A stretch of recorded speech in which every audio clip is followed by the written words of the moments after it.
మీనరాశి వారికి, కళా సాంస్కృతిక రంగాల్లో ఉన్న వారికి కాలం అనుకూలంగా ఉంటుంది. ప్రత్యేకించి ఈ పీరియడ్‌లో స్త్రీలకు మంచి అవకాశాలు వస్తాయి.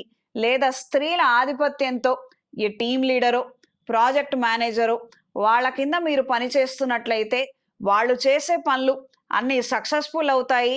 తద్వారా మీరు చేసే పనులల్లో గూడా మంచి విజయాన్ని, సక్సెస్‌ని పొందగలుగుతారు.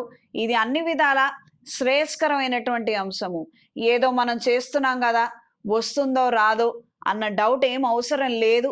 చక్కగా మీరు చేసే పనులు, మీరు చేసే కార్యక్రమాలు మీ 100% మీరు ఇవ్వగలిగితే రావాల్సినటువంటి మంచి ఫలితాలను సకాలంలో మీరు అందుకోగలుగుతారు. సన్మానాలు, సత్కారాలు పొందగలుగుతారు. రాజకీయ నాయకులకు మంచి అర్హత ఉన్నటువంటి పదవిని అందుకోగలుగుతారు. మీ పలుకుబడి మరింతగా పెరుగుతుంది. మీ కింద సేవక బృందం కావచ్చు, అనుచర బృందం కావచ్చు, మీరంటే ప్రాణం పెట్టి మీ వెంటే నడుస్తారు. ఈ రోజున మీరు నమ్మే విధంగా, మిమ్మల్ని వాళ్ళు నమ్మే విధంగా పరిస్థితులు పరస్పరం మారతాయి. మంచికి దారి తీస్తుంది. కొత్త ఇంటిని కొనుగోలు చేయాలన్న ఆలోచనలు నెరవేరుతాయి. కొన్ని స్థలాలను, పొలాలను తాకట్టు పెట్టి లేదా అమ్మివేసి వచ్చిన ధనంతో కొత్త ఇంటిని కొనుగోలు చేయాలన్న ఆలోచనలు నెరవేరుతాయి. దీనికి సంబంధించినటువంటి వ్యక్తులతో మాటలు, చర్చలు కూడా నెరవేరుతాయి. ఈ వారం స్త్రీలకు నూతన వ్యాపార రీత్యా అనుకూలమైన మార్పులు ఏర్పడతాయి. ఎప్పుడో పెట్టినటువంటి పెట్టుబడులు, దాచినటువంటి ధనం ఈ రోజున మీకు అక్కరకొస్తుంది. ఒకానొక ముఖ్యమైనటువంటి కార్యక్రమానికి ఈ ధనాన్ని ఖర్చు చేస్తారు. మానసిక సంతోషాన్ని కలిగి ఉంటారు. దాచాము, ఎన్నో ఏళ్ళు కష్టపడ్డాము, ఖర్చయిపోయిందే అన్న బాధ మాత్రం ఉండదు. ఆ దాచినటువంటి కష్టము, ఆ విలువ ఈరోజు సార్థకతం అయ్యింది. మనం ఎందుకైతే పెట్టామో అదందుకు దక్కింది అన్న ఒక తృప్తిని కలిగి ఉంటారు.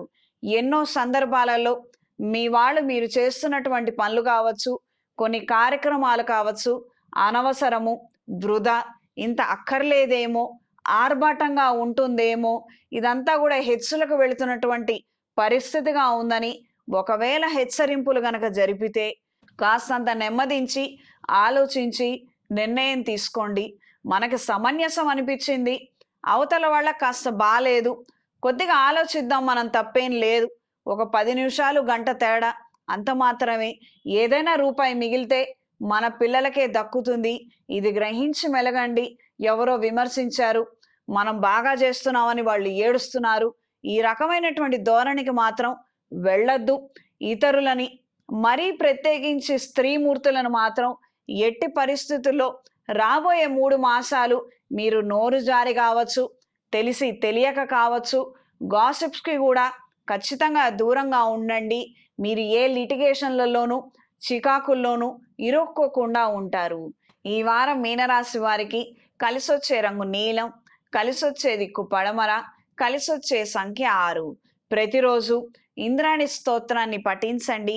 రాబోయే మహాశివరాత్రి రోజున అవకాశం ఉన్నవారు అమృత బాష్పత హోమాన్ని జరిపించండి. మంచి ఫలితాలను అందుకోగలుగుతారు.